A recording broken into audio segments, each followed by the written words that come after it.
Kid Dracula is a very interesting game because one, there's an NES port, of course, or the original anyway, and there's the Game Boy version, which is what we're going to be talking about specifically for this one because while it is, a watered down version, it still does a decent job on the Game Boy of being, well, a decent platformer. You have your normal jump, of course, your different transformations that are part of the other stuff in the NES version, along with the normal projectiles you throw, and you have your bosses and enemies that are slightly different.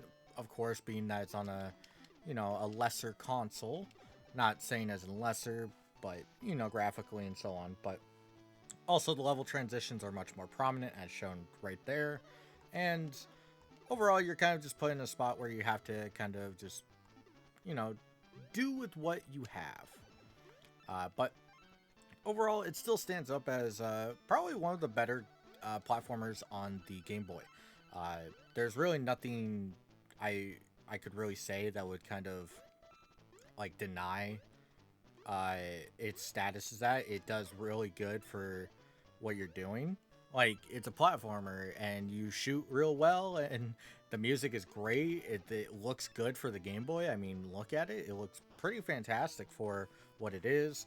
It's not too hard. It does have some challenging moments where if you're a kid, I could definitely see it being a struggle.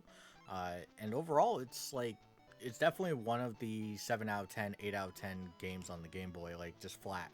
Uh, and it was really nice to play for the first time when I first played it, because I only played Kid Dracula, specifically the Game Boy version, for the first time last month. So playing it for the first time was pretty enjoyable. It is a little frustrating, which we'll talk about it in a little bit when we talk about the set specifically. But overall, it does have some stuff as we get further along here. I'm trying to get to the part where we can get to the mini games to show off the live system, which I think is pretty fair, honestly.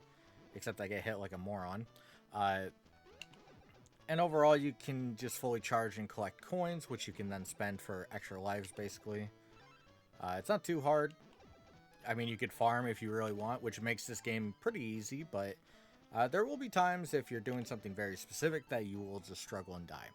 But overall, it sounds and runs really, really good for uh, the the Game Boy, especially. Sorry, I got distracted turning into bat, which you start with just normal and bat powers, but as you get farther along, you do unlock new and exciting powers that are cool. Uh, I will admit, the first time I played it, I got very frustrated at some of the mechanics that are in this game, uh, and learning that you just kind of have to run through stuff. Sometimes it's not like DKC, for instance, which kind of leads all of its different mechanics forward, so you just end up knowing exactly what to do when the time comes, and it's up to you as the player to like get good or not.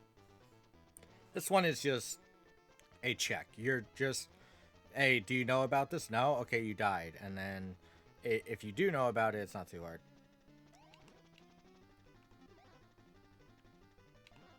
And then we have our first boss here, which is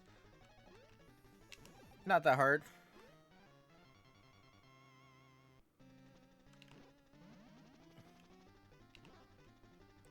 It's not that hard. I'm trying to actually do like the damageless part here. And I missed. Which, funnily enough, this is one of the harder ones for me to do. But that's me personally.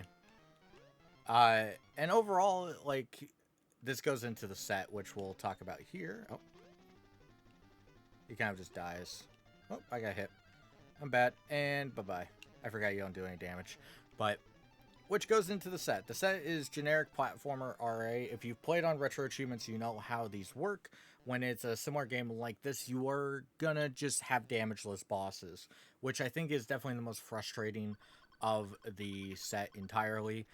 Some of the bosses are really frustrating, especially the final one, for instance, where you're learning this extravagant pattern that is not a test of your skill, but just a test of how fast your memory works.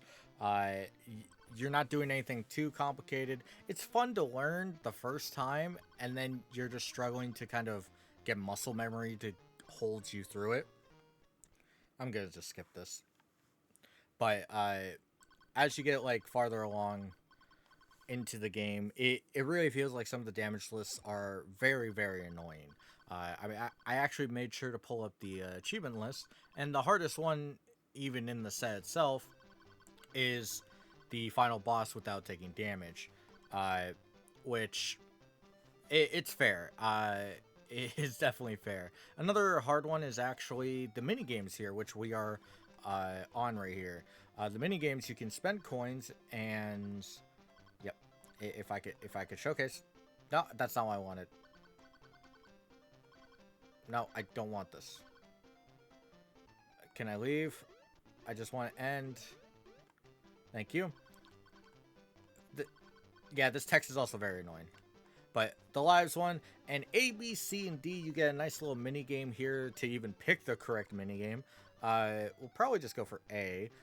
You get grab back, stick 'em, RPS, jump and pop, which I'm gonna be brutally honest, the worst ones are B and C. We're gonna go for A here, which it's just a simple mini game, you know, kind of like the thing under the cups, if you know what that is, or just it's very easy. It's on the very left, but even a child can do this one. And you have certain challenges that happen in these mini games, which are kind of frustrating, specifically for B and C, because they are ultimately, yeah, they are ultimately very luck based. Sorry, I was reading that.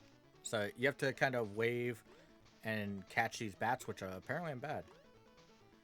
Oh, I'm just very bad. There's one. But for every 5 you get, I think you get a, I can't get to that one. There we go.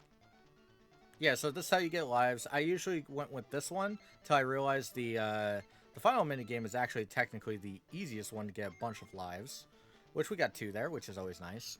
But the challenges specifically for B and C are really brutal because, one, it's luck based, which the RPS stuff you could definitely manipulate. Whereas the kind of stick 'em, which is kind of you're stabbing swords into a barrel and hoping the skeleton doesn't pop off. And overall is a very, very annoying minigame to actually even succeed in, let alone get the achievement. But you have to time your jumps here with kind of the release of the little pogo stick to kind of fly up and get this. This is why this ends up becoming the best minigame for lives, because your limitation is sometimes RNG, of course. There is an achievement that is pretty RNG if I could actually release on time. And of course I miss. But there we go. I can't reach that one. Cool. I suck. Wow, I did pretty bad. That was the worst I've ever done, even when I first played it. But yeah, like this one, you're just supposed to get 9 lives, which is pretty hard if you don't get lucky with the early lives. And overall is not the easiest achievement. That's why it's worth a decent chunk. But I will say the rest of the set, I think, is actually pretty solid. Like, yeah, the damage list is a little frustrating, and the minigame requirement is sometimes very annoying. Can I kill you? Thank you. But you get plenty of chances to, if you're, you know, actually doing the minigames, you have plenty of chances to do the damage list. And at the same time, oh, let's go up here real quick and get our extra heart, which there's also an achievement for, which you will just get because it's pretty easy. Whoops. I think that's the first time I ever went into that. Funny. Okay, come on. Ladders are a little problematic, I'll say. But overall, I do think this is a pretty good set. If you are a Game Boy fan, even if you're new to RA, I do recommend it. It's a good showcase of kind of the standard you're going to end up coming across on platformers with shooting mechanics in general. So yeah, overall, I do recommend it. It stands out pretty far as being one of the better Game Boy games to just randomly play. It has a lot of charm, and above all, it does this great thing of just being a good game with a good set. The set is a little lackluster in some parts, which is a 6 out of 10 for me personally, but overall, it's probably the best one I've rated so far.